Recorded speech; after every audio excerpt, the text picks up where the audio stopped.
Okay, welcome everybody. Thank you for coming this late afternoon, and this is our third lecture.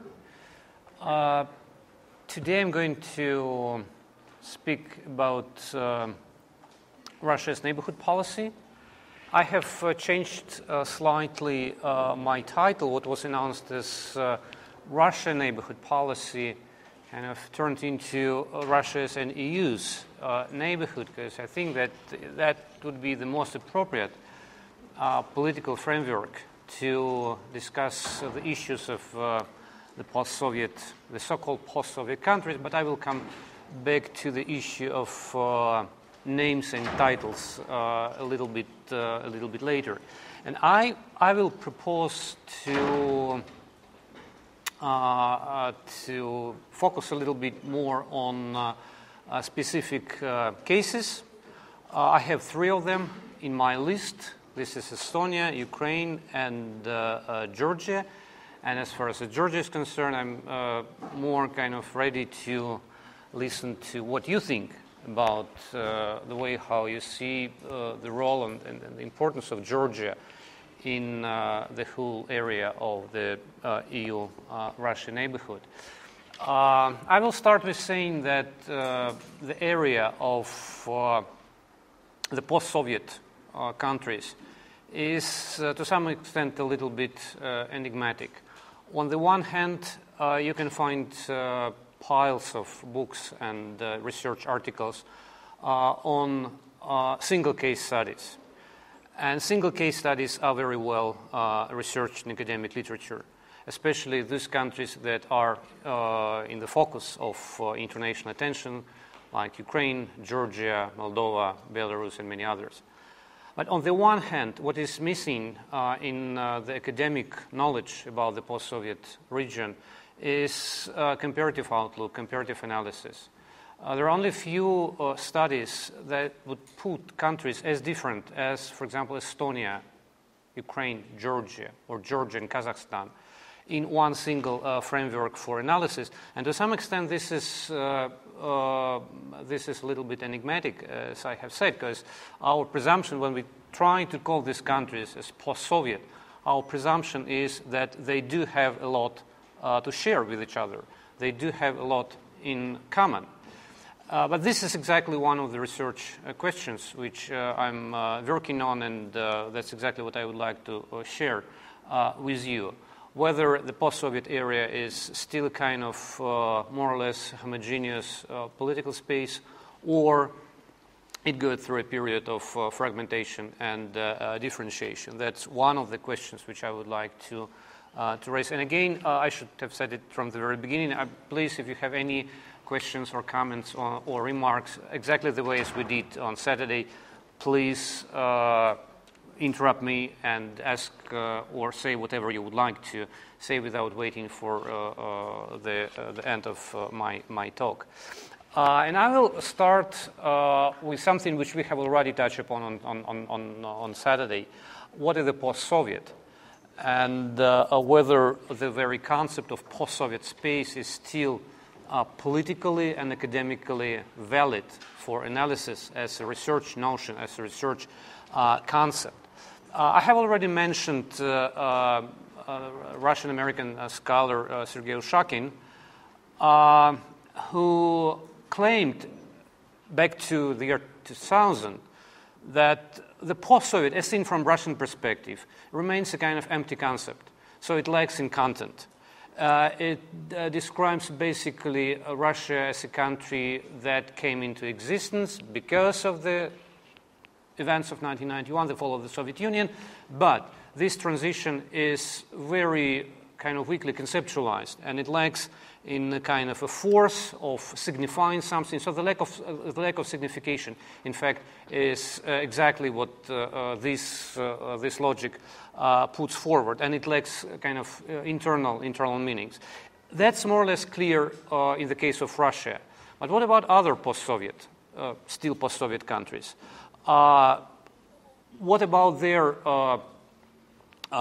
meanings and the content of their identities and nation building project? I think that other post-Soviet countries look very different from Russia. And they do try to develop their nation building or nation rebuilding project. And in this sense, they try to infuse very specific meanings in this concept of the post-Soviet.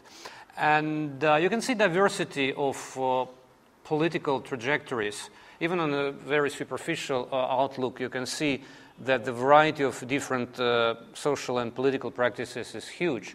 From the states that have been already integrated into the Western political and military and security structures like the three Baltic states, to countries for which Russia is still quite unattractive both culturally and economically in terms of labor market, and that would define their very different positioning in, let's say, international institutional structures. You have countries that are already, as I mentioned, kind of finalized their transition to Europe or to transatlantic institutions, and those who are more or less sympathetic with the Russia-patronized Eurasian Union project. So there is a huge variety in this region. My key arguments here are that, first of all, there is increased differentiation within the post-Soviet area, and that's exactly what I have tried to demonstrate. Differentiation in terms of institutional commitments, in terms of economic and political affiliations. So the differentiation is the name of the game in this part of the world. But the interesting thing is that this differentiation comes from something that these countries share with each other, something which is in common for them, and this is nation-building projects.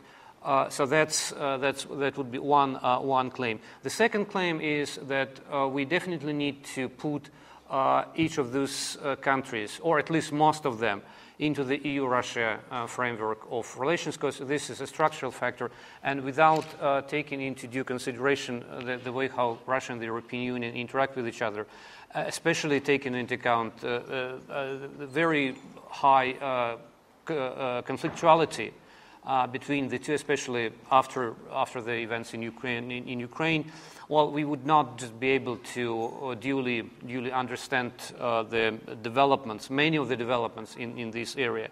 So in this sense, the EU-Russia frame is indispensable for analysis as an analytical tool.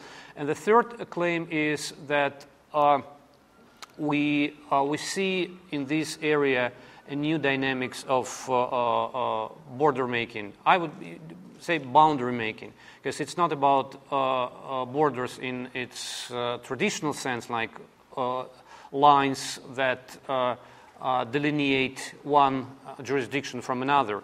It's more kind of boundaries in a wider sense, in cultural, in political, in terms of spheres of influence, etc. And one of my arguments would be that we need to differentiate between two different instruments of redrawing boundaries in the post-Soviet area. One is geopolitical and another is biopolitical.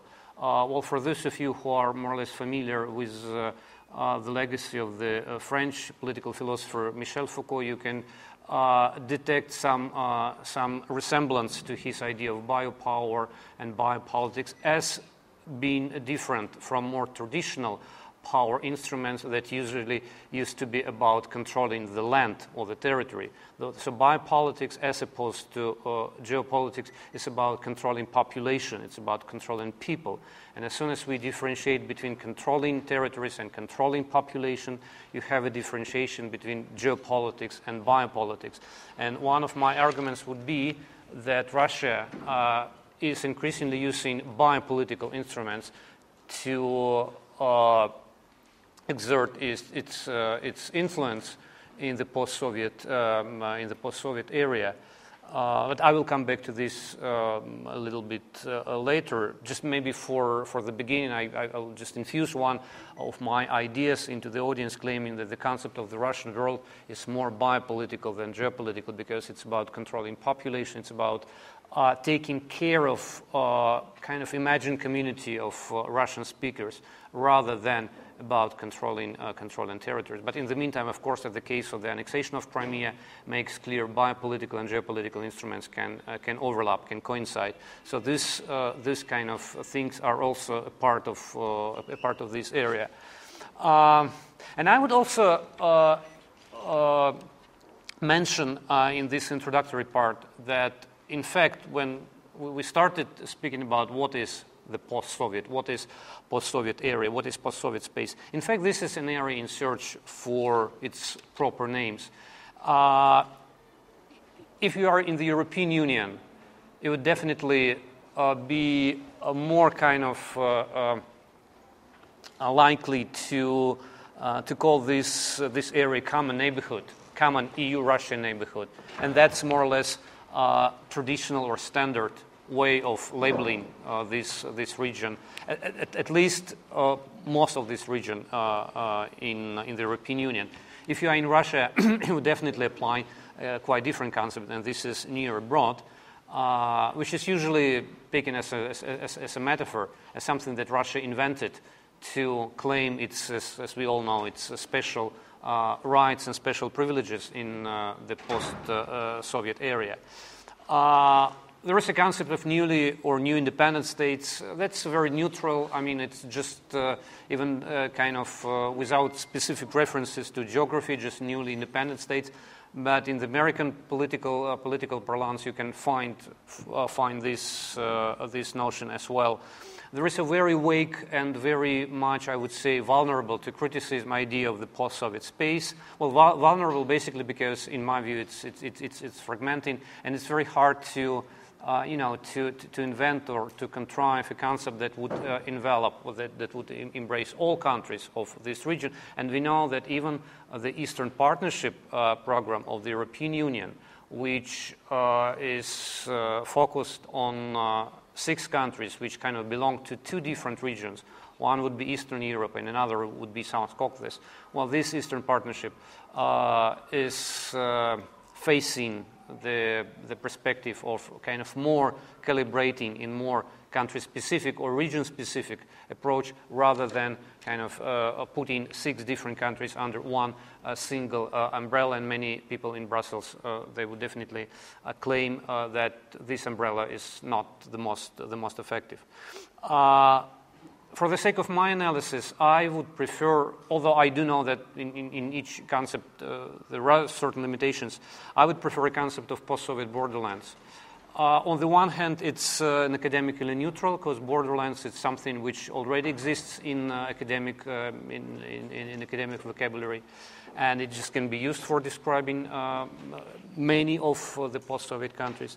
But in the meantime, this concept contains a certain dynamics, and I will try to demonstrate what can be extracted from this concept and how can we apply this concept of borderlands to some of post-Soviet countries. I will start kind of unpicking the concept of borderland by focusing on a certain question marks or certain binaries or dichotomies that most of the countries belonging to the post-Soviet area share with each other. And by doing so, I will try to demonstrate that there is a common analytical framework that we can use for analyzing them, and not only for analyzing each of them individually, because as I mentioned, this is more or less already covered in academic literature, but for trying to compare these countries with each other. For comparing, we need some analytical framework. So one of the dimensions of this borderland problematique is a very intricate combination of integration and resistance to integration, which is typical for many of borderland countries. On the one hand, they are located at the intersection, at the crossroads of different cultural, political, ethnic and religious and civilizational dynamics, flows and systems. That's what borderlands usually are about. They are described in the literature as kind of crossroads actors. that share a lot with their neighbors and are at the focus of multiple very different influences coming from the outside. So in this sense, that's what the post-Soviet borderlands share with many other borderland regions or borderland areas in the world. But in the meantime, the interesting thing is that despite or in spite of being located geographically at the intersection of different cultural and religious streams of influence, many of borderland countries, they do have a very strong anti-hegemonic potential. And this anti-hegemonic potential was to full extent demonstrated at the very last years of the Soviet Union, the late Soviet Union, when countries like the three Baltic states and Georgia and other post-Soviet countries, they explicitly challenged the rule of Moscow, and in fact, they became these actors that were not only instrumental in the disintegration of the Soviet Empire, but they contributed to this disintegration a lot.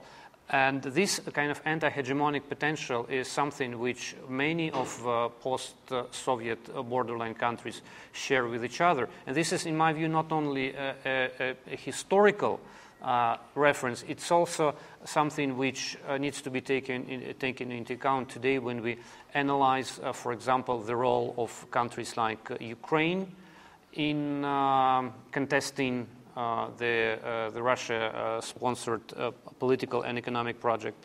The same also goes for those countries that signed association agreement with the European Union. So this kind of potential of contesting the neo-imperial momentum coming from Moscow, I think it's very important for understanding the role and the function, political role and political function of borderland actors. In no way borderland status and role means kind of dependency from the dominating pole. That would be too traditional and, in my view, very, very questionable, very vulnerable to criticism. I perceive borderland actors as full-fledged actors of their own, again with very strong contesting resources and contesting forces. But in the meantime, that's where the controversy starts. In the meantime, integration with dominant poles is extremely complicated. This comes to both integration projects that are underway in this part of the world. I mean the EU-sponsored project of EU enlargement that also includes the Eastern Partnership program, and this also the case of the Eurasian Union. These countries that have chosen to be part of, let's say, the European normative order, including institutionally, those who signed association agreement, they still have a lot of things to overcome in the way how they are perceived in the European Union. And we know that even countries that have signed association agreements, they do have a lot of challenges and difficulties to go ahead with this agenda and to have some good perspective of raising their political status. This is the case of Moldova, Georgia, and definitely Ukraine. But in the meantime, those countries that have opted for the Eurasian Union project, they also share a lot of controversies with Russia. And if you take, for example, Armenia, this is basically a security issue that justifies or explains the role of Armenia within the Eurasian Union project. And I think this can also be extended to other countries, including Kazakhstan and Kyrgyzstan and Belarus. The relations with Moscow are very complicated, and I would say that it's very hard to characterize them, at least from today's perspective, as just secondary type of factors, as Moscow pawns that Moscow quite easily plays with. Each of them has its own vision of integration, and many of them, by the way, and this is an interesting thing, even those who favor economic integration. Most of them are completely against any form of political integration, which in my view is a very strong signal of these difficulties that I have described. If you are interested in that, we can continue discussing that in questions and answers. So that's how integration and resistance to integration looks like from my perspective. Another interesting point is the way how borderland actors how they define their identities, and there are two different ways of dealing with borderland identities. One would be to celebrate these identities, and the second would be to deplore these identities. And on the one hand, there are countries that would definitely claim that to be a borderland is a burden. It's a burden of geography. You cannot escape your geography. You cannot change your neighbors, even if you would like to change. You cannot fly to the moon. You cannot do anything with geography. And in the discourses of many countries, including, for example, Baltic states, while sometimes you can kind of read between the lines that, okay, the fact that Russia is our neighbor, well, there's nothing good in that, but you cannot do anything with it. It's a kind of historical tragedy that we happen to be located here at this point, and there is nothing we can do with that. So this is kind of a very pessimistic discourse, which I think can also, to some extent, be detected or can be found in some other countries, and I suspect Georgia is one of them. But in the meantime, there is a different attitude towards borderland identities, and this is about kind of celebration. This is about taking advantage of this locational, the fact of being located at this specific piece of land. And this kind of celebratory attitude to identities usually translates into the accentuation of authenticity of these countries. And this is not incidental that, as I will mention later, most of borderland countries are definitely producing their own national narratives in which the idea of national consolidation and strong national identity based on traditions and based on peculiar, very specific narratives are very strong. And again, it concerns Baltic states. It's also the case of Ukraine.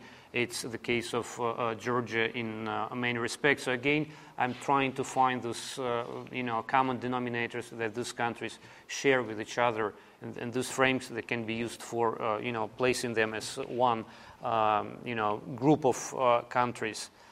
One more dilemma that is shared by most of borderland countries is diversity versus homogeneity. On the one hand, the very semantics of borderland identity is based on the idea of diversity. Being a borderland actor means an ability to combine, to accept these external influences.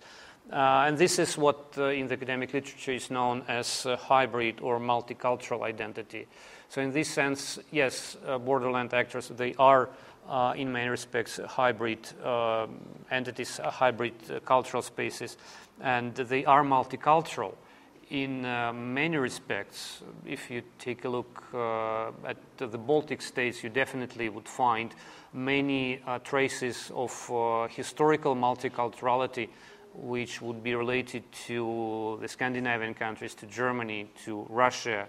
If you take Ukraine, especially Western Ukraine, you will have a kind of a plurality of different cultural sources. The Austro-Hungarian Empire, the Polish influence, which is very strong, but in the meantime, there is also an influence coming from the so-called from the East. And of course, you know about Georgia much more than I do, but I think that this idea of hybridity can also be applied to most of countries of the South Caucasus. But in the meantime, and this is to some extent contradictory to what I have said before, is that in most of borderland countries, nationalism plays a very important role. And nationalism is a kind of a political project based on certain ideology that more favors homogeneity rather than diversity. And this is what is interesting for analysis. What are the sources of this kind of nationalism in or as performed or produced by Borderland actors? Again, trying to compare this, I'll just try to bridge the gap with our talk on Saturday, when I have said that, in my view, Russia is not constructing, it's not building a nation state. Russia is building something different. So all those, ideas of nationalism, in the case of Russia, they look very different from the countries that I'm focusing on today. So the question is, how shall we describe, how shall we analyze the nationalism of Borderland actors? If we take a comparative outlook, we'll see, of course, there is a kind of an overgeneralization is in this statement, but still I think it's valid for the sake of comparative analysis. In most cases, this nationalism is defensive, because it is basically about protecting national identity against external or foreign encroachments, and basically this is about Russia. So it's more defensive, it's more protective, rather than aggressive or kind of spilling over the borders of each specific entity. And this nationalism is fueled to a large extent by a feeling of existential insecurity, which is very typical, very characteristic for many Borderland countries, especially these three of them, which I have selected for more specific analysis today. The interesting thing is that in most of these countries, including these three which I am focusing on, Estonia, Ukraine, and Georgia, nationalism is compatible with democracy. There is no strong conflict between being nationalist and sharing democratic ideas or democratic premises, which I would say is not that obvious, especially as seen from European perspective. I remember that about a month ago in Lviv, when I've been also developing this idea of how nationalism, how well nationalism sits together with democracy, and I was referring to the experience of Western Ukraine, in which these two elements are very much in harmony with each other.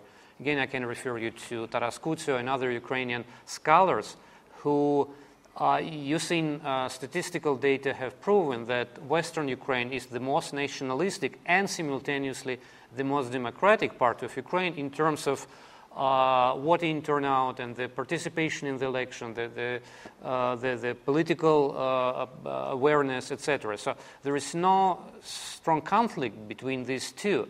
And we've had a couple of European students in the audience, and at the coffee break, they decided to approach me and said, there is something which we just completely misunderstand. Do you mean that there is no conflict between democracy and nationalism?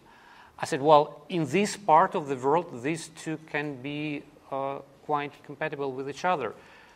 And the answer from these European colleagues was, but this is completely contradicts the European experience. This is completely which runs against our vision of democracy, which has nothing to do with nationalism, and nationalism has nothing to do with democracy.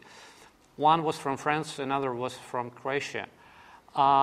Which means, so the lesson which I have learned from this brief exchange of views is that in a different context, well, there is a conflict between the two.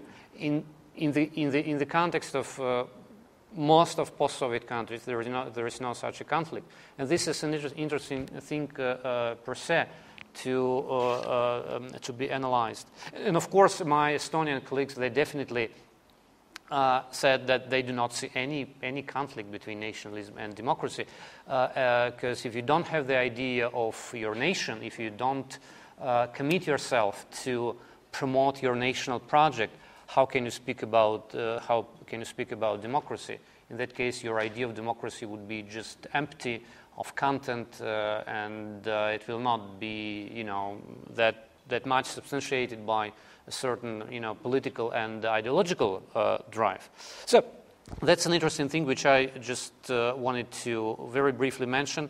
And if you have some ideas how you see this from the Georgian perspective, that would be a very good addition to that. And now geopolitics and biopolitics, I think this is also a dilemma which many of post-Soviet countries, especially those that I focus on, they share. Geopolitics is basically about spheres of influence. It's very traditional for modern or modernist type of international relations. It's about zones of influence, spheres of influence. It's about creating political blocs or military alliances or unions.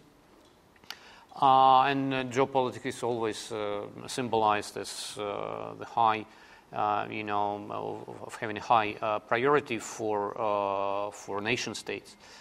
Geopolitics is about territories. It's about lands and about divisions and partitions. Not necessarily between. Not necessarily between nation states only, but also that involves blocs and alliances and unions, etc. Biopolitics, in this sense, differs from geopolitics, as I mentioned, exactly the same way as controlling population differs from controlling territories or controlling lands. And in this part of the world, in many of post-Soviet countries, especially in Eastern Europe, biopolitical instruments are becoming increasingly important and increasingly operational. And this is not only about Russia. So I would be not ready to claim that it's only Russia that uses biopolitical instruments. Of course, no. But the whole idea of giving priority or taking care or applying specific measures to a population which is culturally close to certain states, well, the whole idea is increasingly, I think, important. If we take a look at, for example, Romanian policy towards Moldova, it's very much based on the biopolitical idea of kind of taking care, protecting of our compatriots living in this country. And this is not only a matter of discourse. This is also a matter of the institution of citizenship, to which I will turn a little bit later. So I'm not just claiming that this is a purely discursive thing. It's also institutional, because many, I would say most of citizens of Moldova, they might easily get the Romanian citizenship.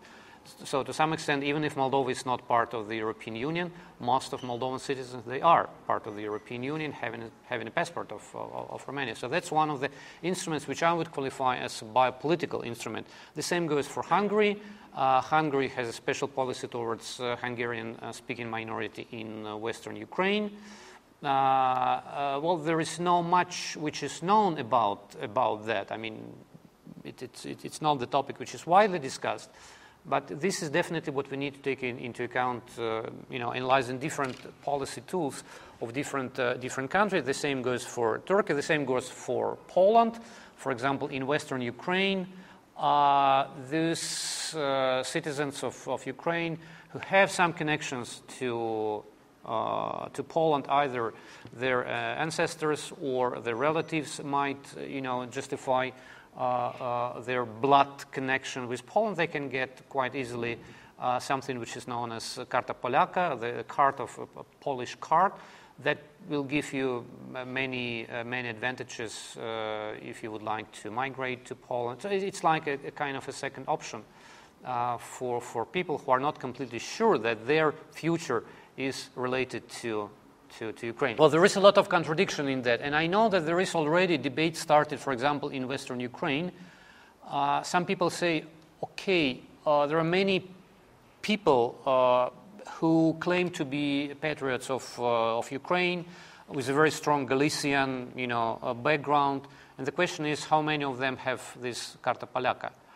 And this is a problem, because if you're kind of, if you're claiming to be, to incarnate, to embody the discourse of nationalism, well, that would be a little bit controversial if you have, in fact, a second citizenship.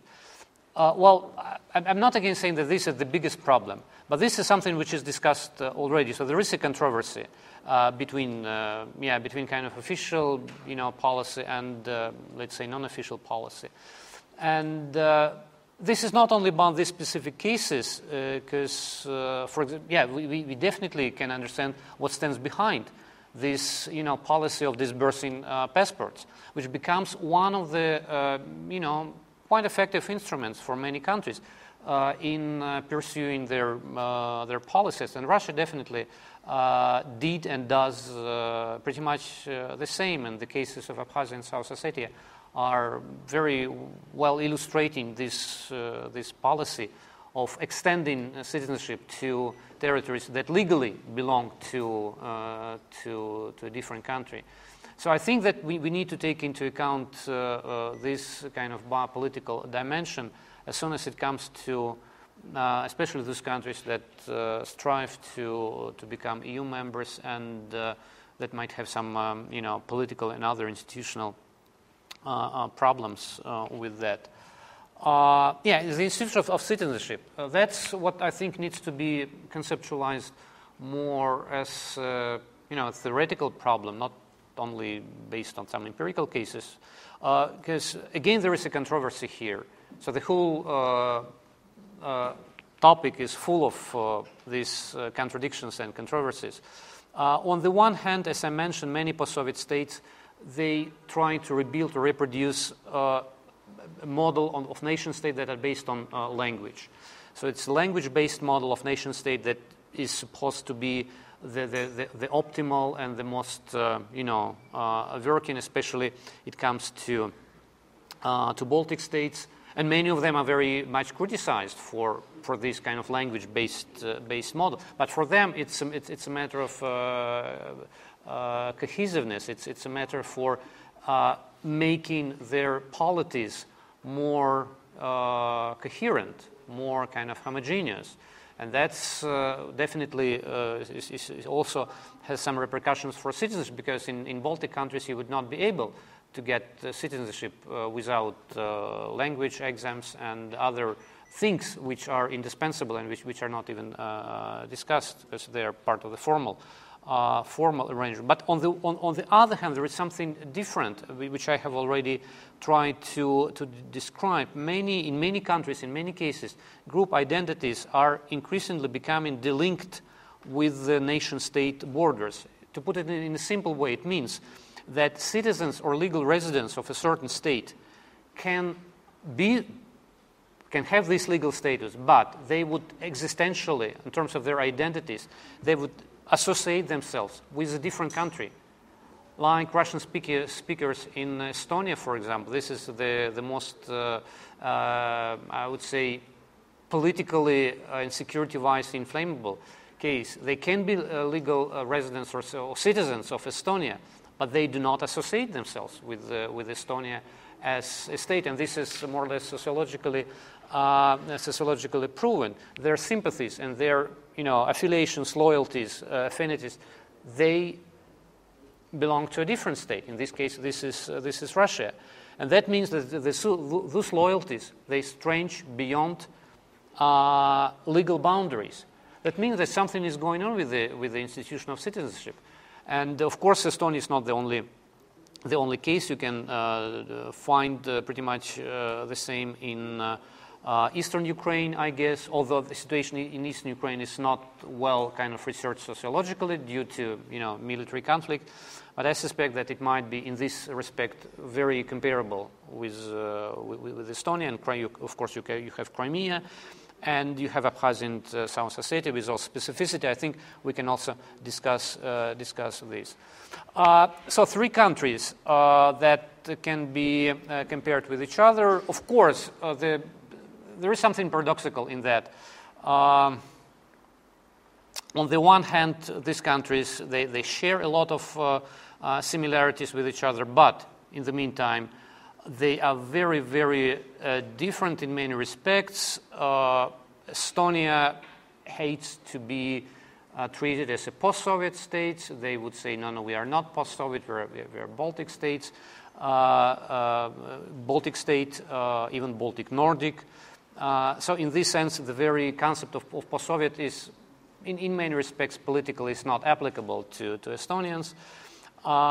Ukraine, which has undertaken drastic measures to delink its dependency on Russia, but still stronger depends on Moscow economically, and Georgia, that politically gravitates towards Euro-Atlantic institutions, but in the meantime is under the heavy influence from Russia, especially as soon as it comes to the Russia-imposed conservative agenda that resonates strongly in your country. Well, I can skip one of this. The role of the European Union, because I promised to deploy these three countries in the EU-Russia framework, and I think we need to pay closer attention at the way how the European Union is perceived and what kind of role roles in plural the European Union plays in each of these countries. Definitely, we need to start with the role of the European Union as a key shaper, a key signifier for identities, kind of newly discovered identities of all three countries, a very strong magnet, a very strong, reference point for the narratives of national identity for all three countries. It's a source of good governance practice, so it's not only about ideology.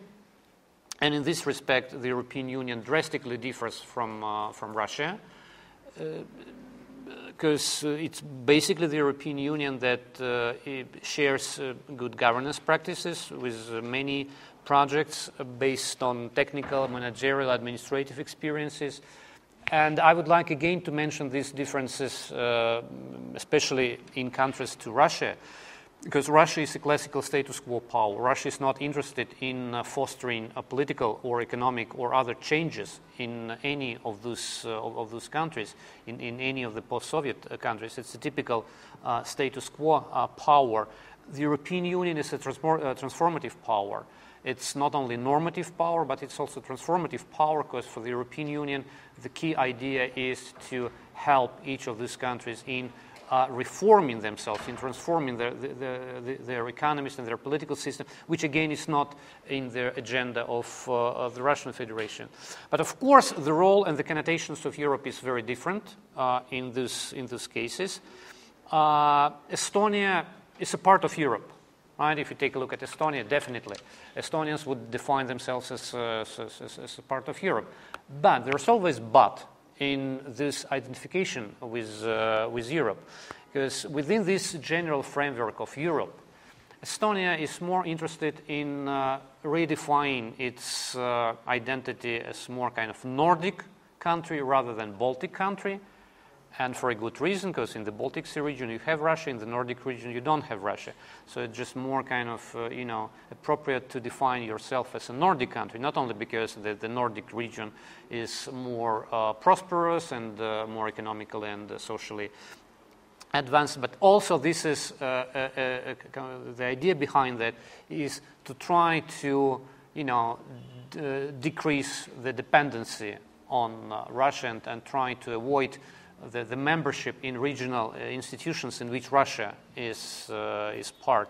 Well, to some extent, it reminds me a discussion in Georgia, whether Georgia is a South Caucasian country or a Black Sea country, and with the second option being more attractive, because this is exactly the road to Europe, and this is exactly kind of a bridge or a link to more kind of European self-identification.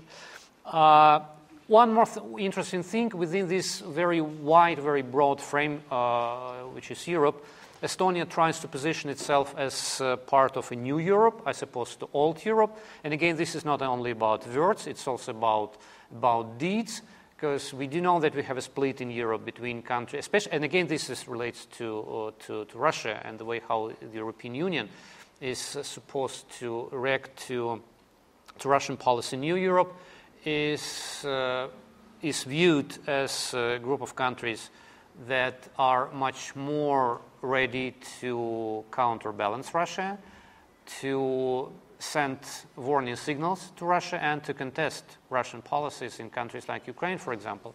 Old Europe, in this sense, as seen from perspective of Tallinn, for example, old Europe is much more Russia-friendly, is much more ready to be accommodating towards Russia with the idea of avoiding irritating Russia. It's kind of Russia first policy.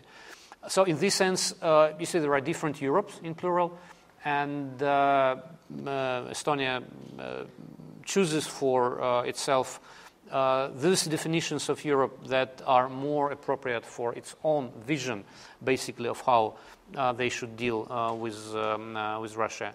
Well, in the case of Ukraine and Georgia, the situation is, of course, different.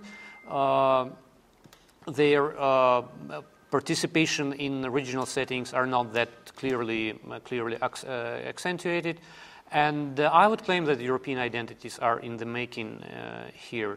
Well, of course, each identity is in the making, but the way how I see it, it's just a process. It's not something static. It's a process with a long way to go. And Russia, I'm skipping something. Russia is, of course, perceived in completely different frameworks by these three countries. Russia is definitely a security problem, first of all. Besides the status quo actorship, Russia is a security problem. And Russia is a country that takes advantage and capitalizes on domestic issues, domestic conflicts. Russia is provoking and supporting separatism and secessionism, with obvious examples of Crimea and Donbass in Ukraine, Abkhazia and South Ossetia in Georgia. And I would very cautiously put in this link the city of Narva in Estonia, which, of course, it's safe from the repetition of the previous examples, but it's widely discussed not only in Estonia but also across Europe. Of course, some people would claim that there is a degree of over-dramatization of the case of Narva, and the case is too much securitized, and there is a mainstream Estonian discourse based on kind of lack of any reasons to be that concerned about Narva. But I will just explain to you why I think that there is a problem with Narva. It's not only because 89% of its population is Russian speakers. It's not only because if you start speaking Estonian in Narva, you would definitely, or most likely, you will not get an appropriate answer to that. It's a cultural thing. The legal thing is that 1/3 of residents of Narva have Russian citizenship. I mean, they have Russian passports. And that's a different type of story. Having 1/3 of the population being a resident of a different country, of a neighboring country. Well, I still think that this creates at least some issue for keeping an eye on that situation. Yeah.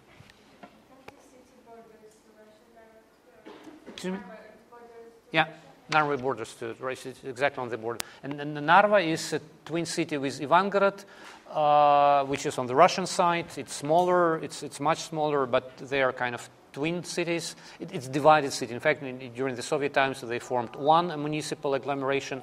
Now they are two cities.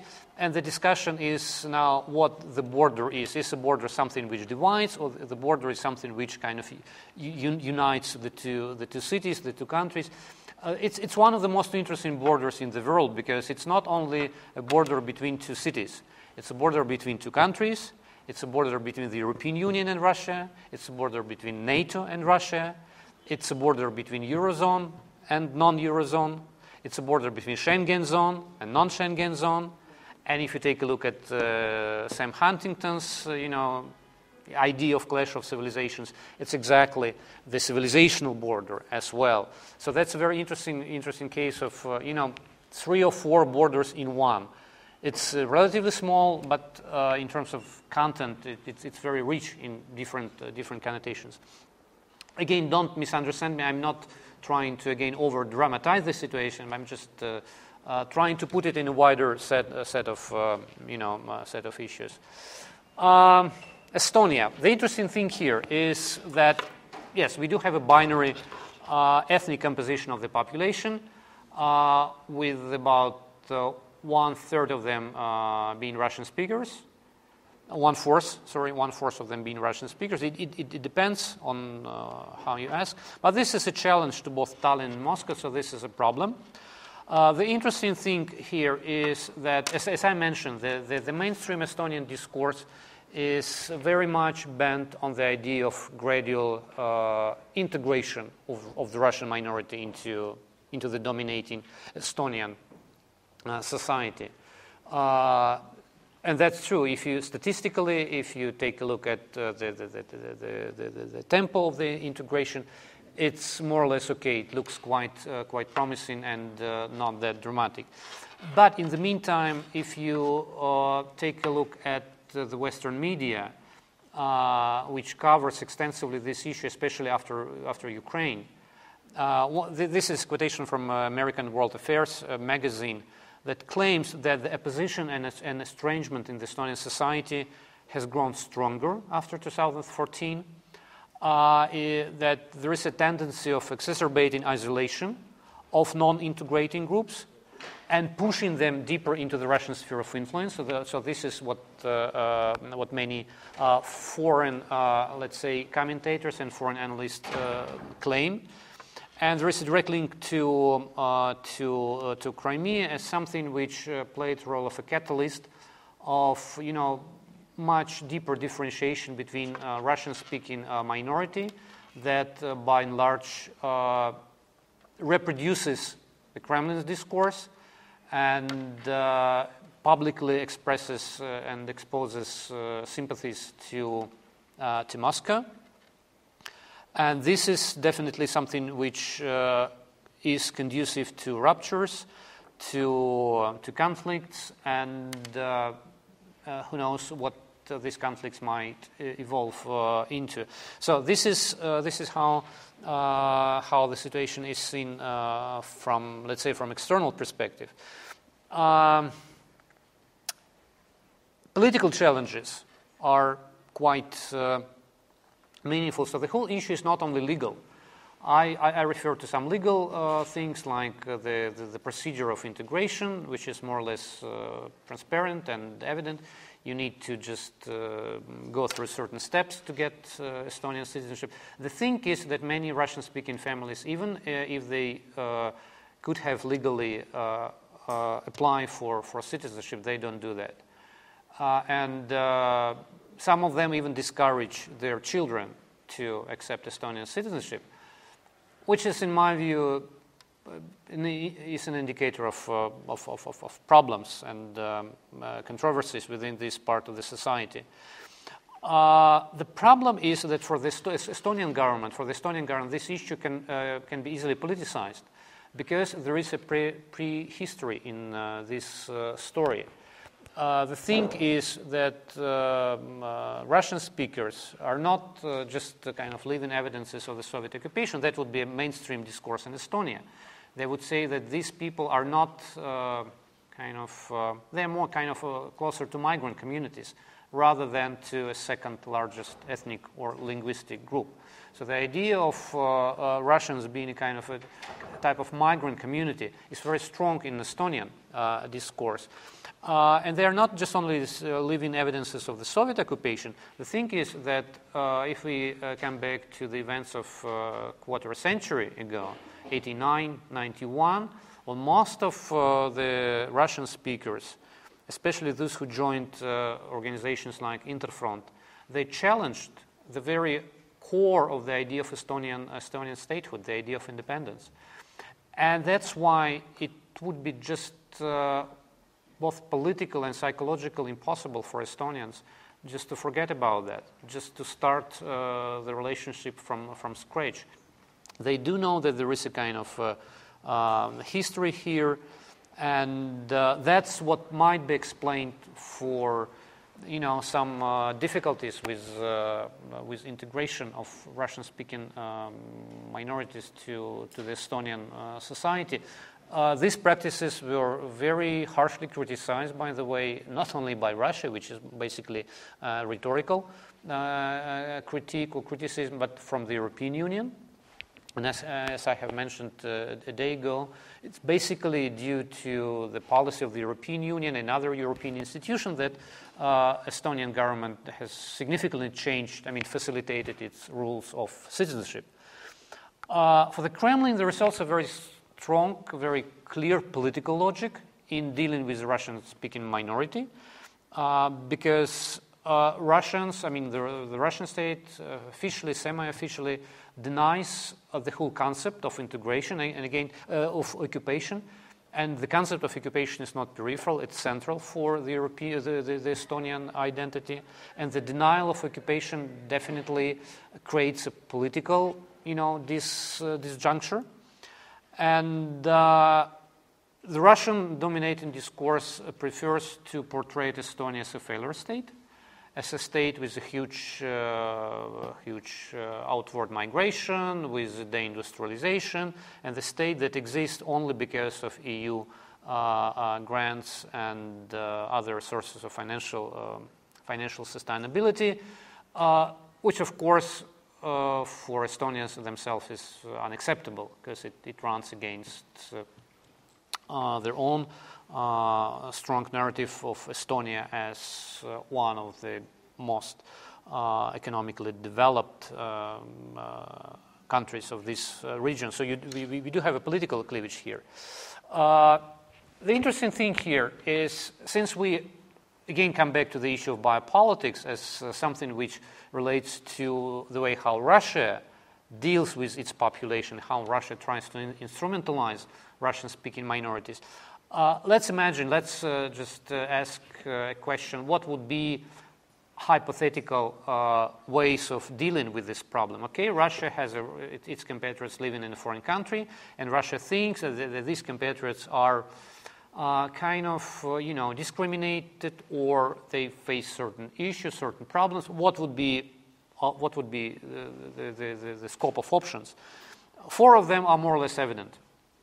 One of them would be to repatriate Russian speakers, exactly as the Germans do, or in Israel there is a kind of repatriation policy. While in principle, yes, Russia did develop a kind of a program which facilitates the return to Russia of Russian speakers.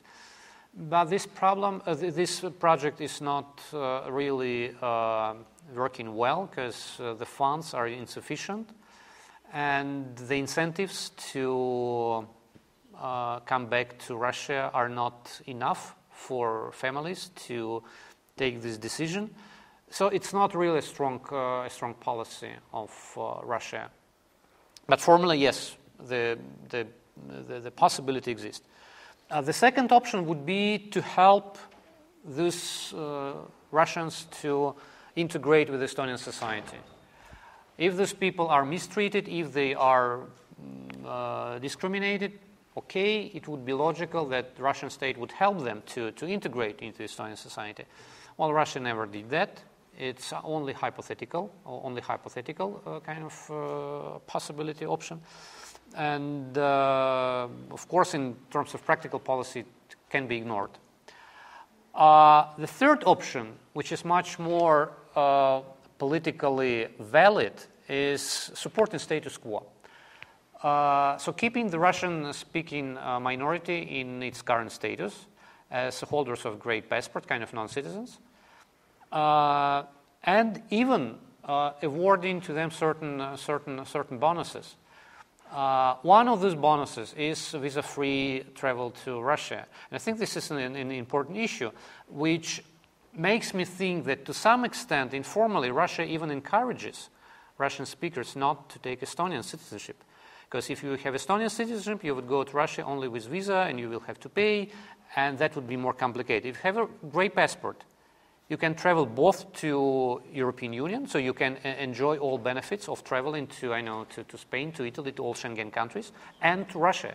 So look, the holders of Great Passport, they have double benefit in terms of travel. And for some of them, it might be quite important to have a visa travel regime with Russia. Again, indirectly, but Russia encourages its compatriots in Estonia not to have Estonian citizenship, whether it's official policy or not. And the fourth option would be to offer Russian citizenship to compatriots, and that's exactly what Russia does. Because, as I have mentioned, in Narva, in this eastern Estonian city, about 1/3 of population have a Russian citizenship. So that's also a policy. I think that this policy of passportization, in terms of its political outcomes, political results, is the most consequential. Because that's exactly what might create a situation of not only Russian-speaking enclaves, but enclaves of Russian citizens living in the territory of Estonia. And that brings me to my initial theoretical remark that in many countries of this region, legal residents or even citizens might have, affiliation or a loyalty to another state, which in this case is Russia. Securitization of this issue is quite important, quite high in Estonia. Many security analysts claim that Russia in principle, can act in Estonia as it did in Georgia and Ukraine through supporting separatism. Well, this is not to say that Russia will act exactly in the same way. It's basically about analyzing different hypothetical possibilities and different scenarios. So at least it would be illogical to completely exclude it from the spectrum of different options. A quotation from Wall Street Journal is also quite telling. It refers to the case of Estonian security officer Eston Kohver, who was, according to the Estonian version, who was kidnapped in Estonian territory, and it was sentenced in Russia. So it was in fact captured when he was executing his mission at the border, and he was sentenced to 15 years. I don't know whether you are aware of this conflict. He was sentenced for 15 years in Russia, and then he was exchanged to another guy in a very Soviet style, scene when two spies or two people, they exchange gazes with each other, Well, the interesting thing here is that the Wall Street Journal referred to this case as a challenge to NATO that has gone unanswered. So this is not only about kidnapping an Estonian officer. Well, it's a territory of NATO, and this is again brings us back to the idea of the border and the way how Russia respects borders, etc. One more thing is the very clear statement of former head of NATO, Anders Fogh Rasmussen, who said that we definitely need to take into account the seriousness of Russian ambitions beyond Ukraine, including Baltic states. And again, this is someone who is very trustful as a speaker, someone who was the head of NATO. And as I understand, he would not make public statements that would be completely unsubstantiated. So we need to take this into account, the way how NATO sees the security situation in this part of the world. And now, maybe I will even stop at this slide with the Georgian lesson. A couple of months ago, a very interesting article came across me, and this is an American author, Vincent Artman, in Geopolitics. So those of you who are interested in that article, you definitely need to read it. And this is about the policy of passportization that Russia started some time ago in Abkhazia and South Ossetia. The article is not descriptive, it's more analytical. It focuses on passportization as a kind of new instrument in Russian foreign policy toolkit. And this instrument is about extending a de facto sovereignty and extending it into territory that legally belongs to another state, as far as to the soil upon which its bearers stood. So in fact, this is a biopolitical instrument which I have already described in this way. So Russia, using this instrument of passportization, of legalizing the status of residents of Abkhazia and South Ossetia, first of all, Russia became kind of internal actor, so Russia is not any longer now outsider. And the interesting thing here is that, as the author claims, Russia, on the one hand, constructed Abkhazia and South Ossetians as Russian citizens, and on the other hand, Russia constructed Abkhazia and South Ossetia as Russian spaces. And these two parallels, they come kind of very close to each other, in fact, forming this inseparable chain of foreign policy instrument. And look, the same goes for Crimea. The same kind of method is also practiced in eastern Ukraine. And that's something which definitely is an important element if we would like to see how Russia plays in this respect, and what kind of instruments Russia can use. These biopolitical instruments are increasingly important. And I will just probably finish with the repercussions for Ukraine of the same policy. Again, one of quotations of Tatiana Zhuzhenko, one of Ukrainian experts, who said that the Russian most potent weapon against Ukraine is not the military force per se, but the ability of turning the border into extendable and moving frontier. So this idea of turning the border, the formal, line of division, into, extendable and moving frontier, is something that Ukrainian experts themselves consider as the most powerful policy tool. It's kind of movable border, which cannot be fixed on territory, but is fixed on people. And if you add to all what we have seen here, the concept of the Russian world, maybe it would just give you a little bit of more of understanding of what kind of effect the concept of the Russian world can play in neighboring countries. So in my view, this is not just about ethnicity, this is not about language. This is a very strong biopolitical instrument that Russia has already started using in many specific policy contexts. And I will stop here, although I do have some other slides, but I think based on our previous experience, I think I would need to leave as much time as possible for discussion, in which I'm very much interested in. Hello, first of all, thank you for the third lecture. I would like to ask some kind of question. From your lecture, we saw that Russia is a main player in Europe. It seems that it does his policy in Georgia, in Ukraine, in Estonia. I wonder what kind of policies can European Union make and implement in order to prevent Russia's policy in this region and to prevent some somehow tension situation in the future, for instance, in Estonia, in Baltic states. Thank you. Well, first of all, I think it's not only EU responsibility, it's also responsibility of NATO. So I would put EU and NATO in one kind of group of actors.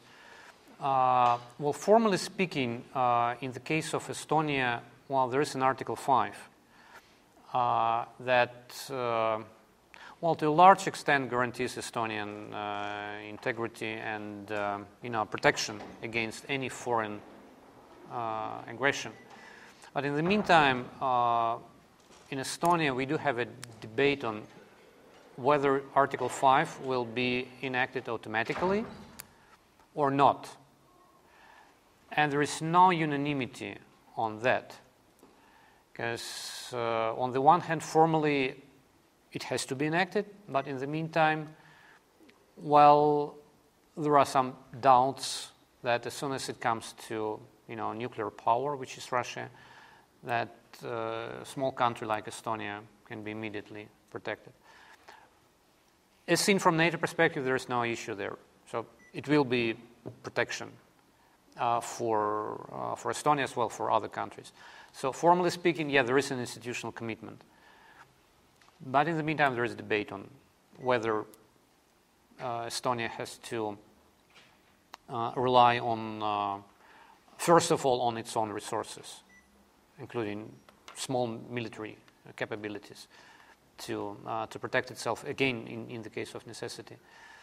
As far as the European Union is concerned, well, I would say that the major problem of the European Union is a very clear lack of unanimity or unity with regard to Ukraine, and I suspect with regard to other countries of Eastern Partnership as well, because the whole concept of Eastern Partnership is being reconsidered after the Riga summit, and I think Europe needs some time to decide. First of all, the EU global strategy is being drafted under the Federica Mogherini authorship, and the document is going to be released next year. And we need to see what we'll see there in this document. And the Eastern Partnership is also will definitely not remain as it used to be in the same state, in the same shape. But again, in my view, the biggest problem of the European Union is that many of its member states, they definitely give priority to relations with Russia over all other policy tracks. And concerning Ukraine, the major effect of this, Russia first policy is the debate on to what extent Ukraine at all is a European issue. And this is something which for many Ukrainians themselves was a little bit unexpected, because for years they were convinced that Ukraine is a European country. That's what Europeans said, that Ukraine is not peripheral to Europe. Ukraine is important. But as soon as it came to specific conflict situation, a different discourse appeared. A discourse which is based on, of course, a sense of regret. Yes, we regret what happened. We are emotionally, or on your side. But look, it's not a European issue. The direction, what? It's not a European issue. Well, that's interesting. So I think that Europe itself goes through a period of redefining itself. Because if a consensus would appear that Ukraine is not a European issue, well, I would claim that this will drastically change Europe itself. Because previously the whole idea of Europe was that Ukraine is a European issue, definitely. Because this is the country with which the European Union had a lot of commitments and a lot of talks and a lot of, symbolic and other associations. And should European Union now rethink its position, well, that will drastically change the European Union itself. And within the European Union, unfortunately, there are so many voices who would frankly claim, look, we have other problems. We have terrorism, we have war on terror, we have migration, we have Eurozone crisis, we have Greece. Okay, Ukraine is not at the top of priority. But in my view, that's a different Europe. Thank you. I have a question. What do you think how increased tension between West and Russia influences on the region? I mean, that's part of Georgian expert society, and scholars think that it will be positive for Georgia because it can gain more from Europe. But on the other hand, Europe understands that Georgia is exclusive sphere of influence of Russia, so it can forget more about Georgia. What do you think is more probable scenario? Well, I would say that both scenarios are possible. In my view, I would expect that Georgia and other countries can get some advantages of this situation. Ultimately, policy is about taking advantage of the opportunities that are here, and opportunities are definitely here, because even against the backdrop what I have said, that yes, Ukraine is not the top priority for the European Union. Georgia is not a top priority. But in the case of Russia becoming less and less cooperative, and Russia losing its its political alliance, like Turkey, for example, Russia kind of becoming more and more isolated in this, not only in this part of the world, but even on the global scene. Well, I think for borderland countries, there is a chance for continuing their relations with the European Union based on the association agreement. I'm speaking about these three countries that signed association agreement, and that would be in this context. I think that would be quite logical, strategy. And the European Union, in my view, again taking into account the global context, I expect the European Union to be much more open to, go ahead with association agreements and doing more and more steps towards specific issues, as, for example, visa facilitation regime, etc. So I do think that taking into account the political context, those countries would be able to take some advantages of that. And even one more source of advantage is that, Russian attention is a little bit diverted to other areas. Of course, this is also ambivalent, whether it can make Ukraine, Georgia safer or not.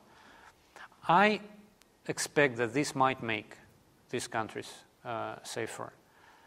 The fact that Russia is very deeply, engaged with Syria, with ISIS, and now this deadly conflict with Turkey, it's a kind of a chance for, other countries to feel a little bit free of Russian, pressure, and not be at the center of Russian policy is an advantage, definitely, as we know. Because being at the center of Russian attention, that's something which many countries would definitely try to avoid. Now, neither Ukraine nor Georgia is of primordial importance for Russia. That might create a chance, especially for Ukraine, because Ukraine needs time to rebuild many sectors of its economy, including military sector. But I think it's also a chance for Georgia. Thank you for coming in Georgia. So you talked about Georgia's integration and aspiration into European Union. We know, and we are seeing every day Russia's foreign policies toward Georgia, toward neighbor countries. And what are you thinking? What will be your recommendation for Georgians in near future? What kind of instruments will use Russian Federation to stop Georgia's integration into NATO, into European Union? Because you said about compatriot policy, language, culture, such kind of influence like soft power. It's very usable in Georgia, and we are looking every day and we are studying this problem. But what are you thinking about hard power? Unfortunately, in the case of Russia, it's very hard to distinguish between soft power and hard power. And hard power is always part of the same type of instruments. So I think Russia combines these two. And Russia will keep doing so, in my view. I don't think that we can expect something, different from Russia. I mean, different from what we have already experienced. I think Russia would definitely try to influence the political landscape in Georgia, especially before the election campaign, and that's exactly what is going on, what is happening. So my point here is that Russia would, first of all, of course, try to influence politically, culturally, and using those opportunities that Russia might have here. What kind of arguments Russia can advance or can use?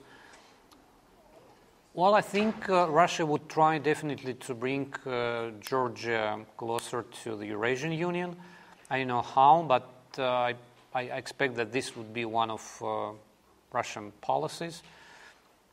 I don't think this policy will be successful ultimately, but I'm just trying to speculate about this instrument that Russia might have. So that's what is more or less on the surface. As far as Georgia is concerned, well, I think that the best, or in fact the only way to reintegrate the country is to make Georgia a success story in all possible respects, in terms of attractiveness of Georgia in education, in medical services, in culture, and in other spheres. So that would be, in my view, strategically the only viable and workable pathway to reintegrate the country. I'm very thankful for your presentation, and I think it's very relevant topics and very suitable place to discuss on it. So my question is about, we saw cases from Estonia, Ukraine, and Georgia, and we have not seen Moldova. You think it's different case, or it's something value different? So my question is about it. First one, and I want to ask you about Russian media. What's the place you think takes Russian media in Russian policy toward neighbors? So it's all. Well, Moldova, if the first part of the question was about Moldova, whether we can add Moldova here, well, definitely we have to add Moldova here, with a very clear specificity of Moldova, which is basically about the role of Romania. Because Moldova is one of those countries that definitely have its kind of, big sponsor behind the country, whose policy is tremendously important for the perspectives of integration or non-integration of Moldova. So in this sense, definitely that's the place of Moldova is also here. It's in Moldova it's very it's very typical. The only kind of research question that might be raised, and this is basically for you to think about it, is why Russia implements different policy tools towards those territories that separated from their states.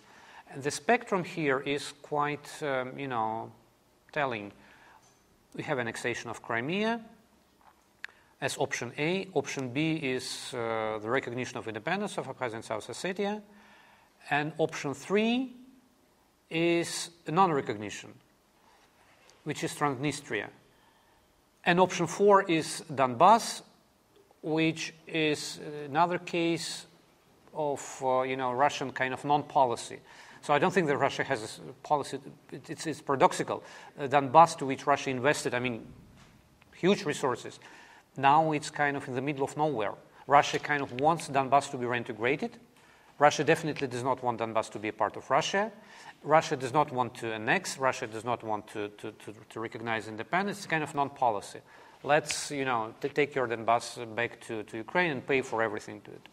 Clean up the mess. So we have 4 different options. So the question is why, in the case of Transnistria, Russia did not recognize it. Why Russia is very uncertain about perspectives of this republic, so-called republic. So what stands behind that?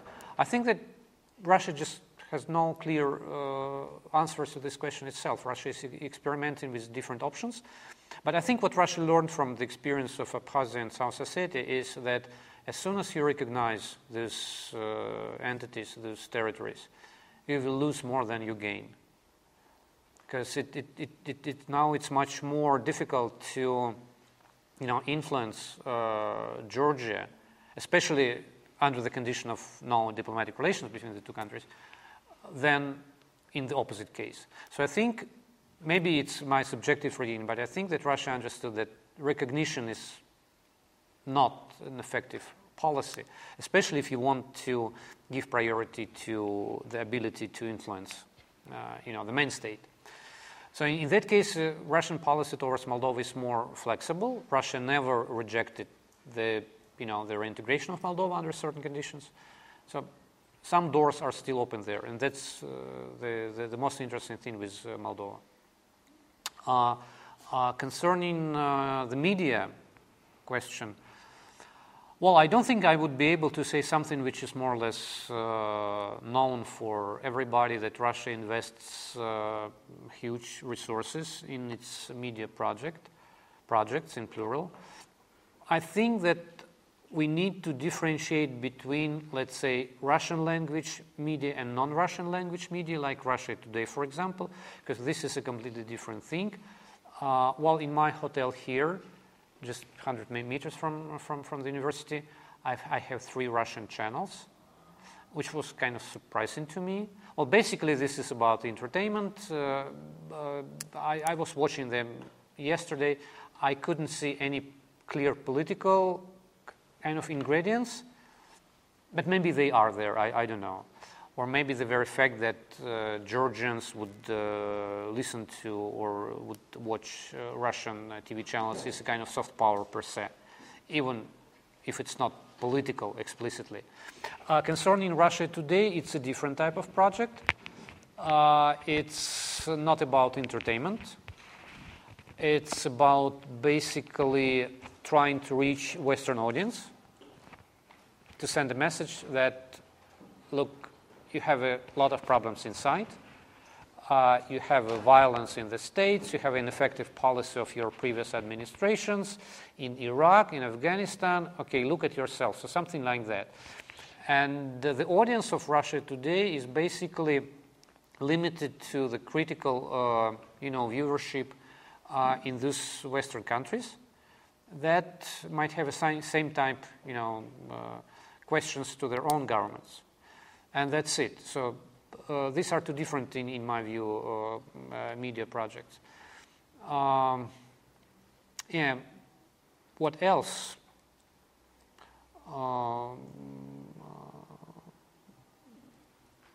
Resources that Russia uses. That's an interesting point. Even in the conditions of, let's say, economic decline or economic problems, Russia still invests a lot in its media resources. Plus, I would add to this that there are online resources which Russia quite extensively uses. So it's not only about traditional media like printed media or TV channels, it's also kind of new social media. And that's maybe even more interesting than analyzing, Russia Today or other sources, the way how Russia uses online web resources, online portals to deliver certain messages. So do you consider these online media and talking about Russian-speaker media as a part of Russian neighbor policy?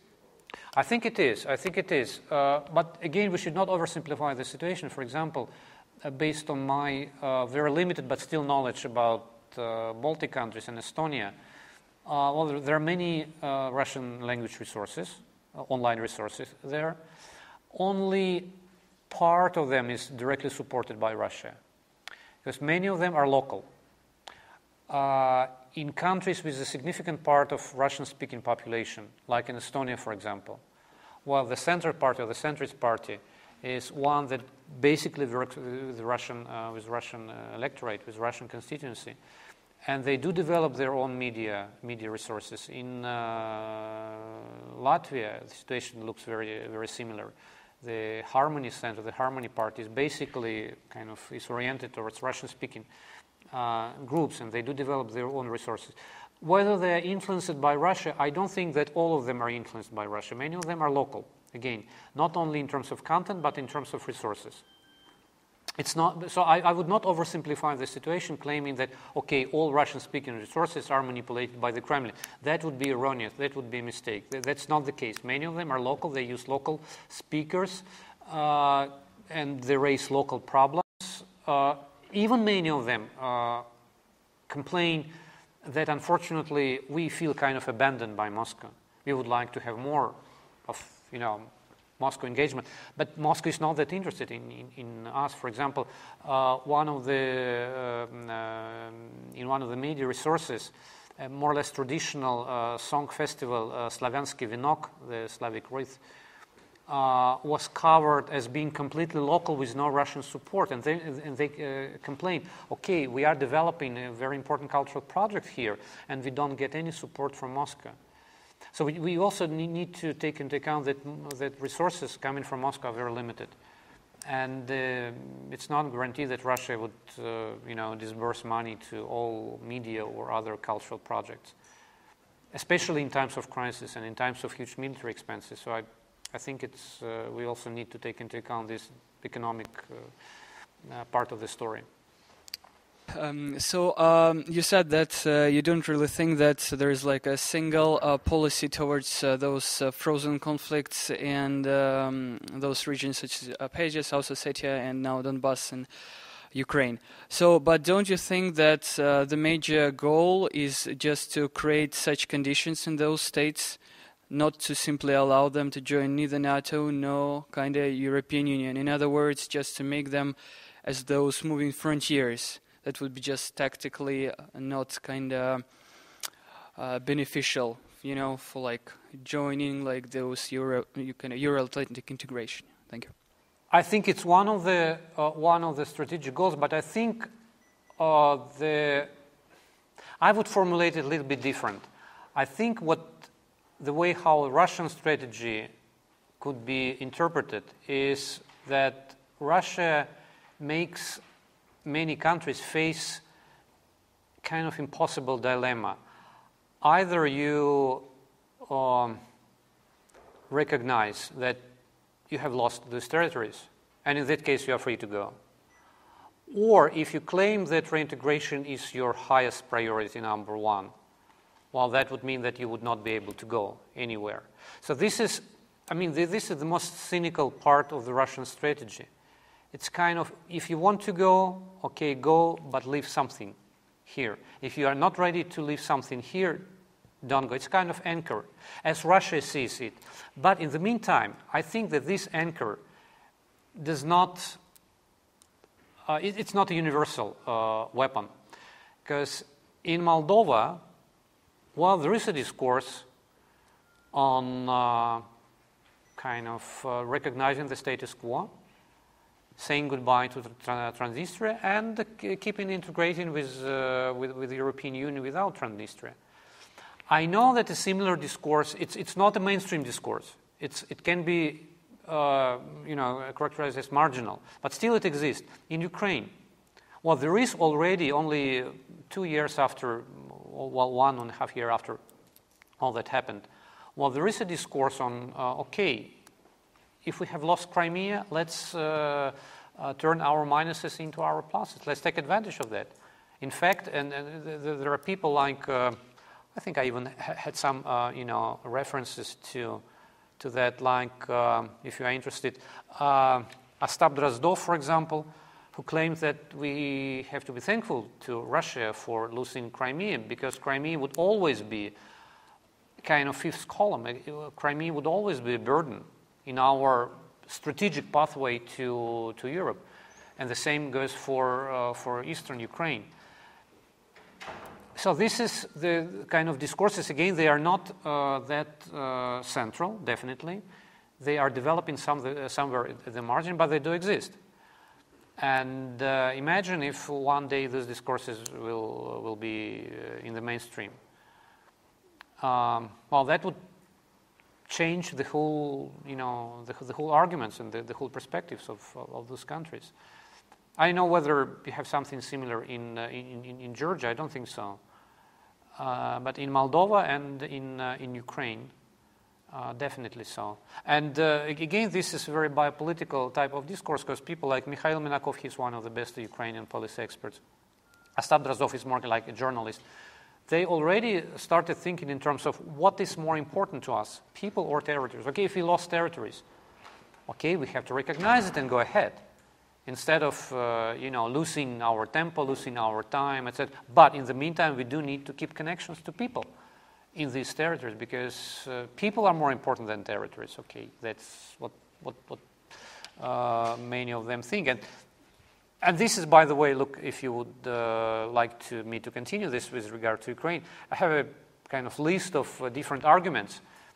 There are people like Leonid Kuchma or political expert Alexei Haran who say that the border is important and the line of demarcation is important between Ukraine and the Moscow-supported insurgents. And other speakers, like, for example, Mykola Rybchuk, claimed that no piece of land is worth of having people die for it. That's a different type of attitude. That's a different type of discourse. Human lives are more important than territories. And Mikhail Minakov claims that, yes, the government speaks about reintegration of territories. Instead of thinking about reassembling communities, social groups, citizens, etc. This is a crucial point to him. We tend to deem that this war is over territories, not human beings, and therefore basically rely on military instruments, but we need a dialogue, etc. So you see how this biopolitics versus geopolitics is part of the Ukrainian discourse. I think it's only in the initial stages of its maturing, and who knows how it will evolve in 2, 3, 4 years from now. But something there is already there.